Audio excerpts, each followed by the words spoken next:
Mga igsuon mayong adlaw. Welcome sa diri sa atong asoy sa pulong.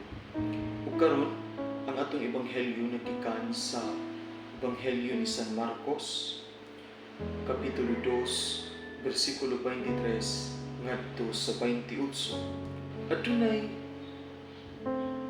mubo nga punto sa ebanghelyo nga mo'y ako ipaambig diha karon kaninyo mga igsuon ug kining pulong nga nagkanayon.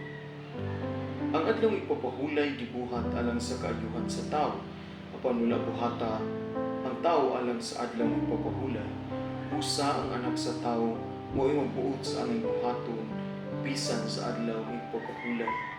Ang buot ay pasabot niini nganong mihatag ug higayon ang Dios sa pagpahulay tungod aron kita magigistorya, maghatag og higayon na magsumbong sa atong mga problema, sa atong mga gikinahanglan aron kita mas aron ang atong kasing-kasing mas maduol ngadto sa kasing-kasing sa Ginoo.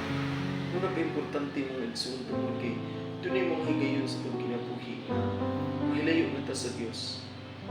Makalimot na ta niya o muna nga usahay mo tangan natin sa paglaom aron ang paglaom mo pabilin diri sa itong kasing-kasing kinahanglan nga mugahin kita og panahon sa adlaw ipapahulay aron mas masuod ang atong kasing-kasing ngadto sa kasing-kasing ni Jesus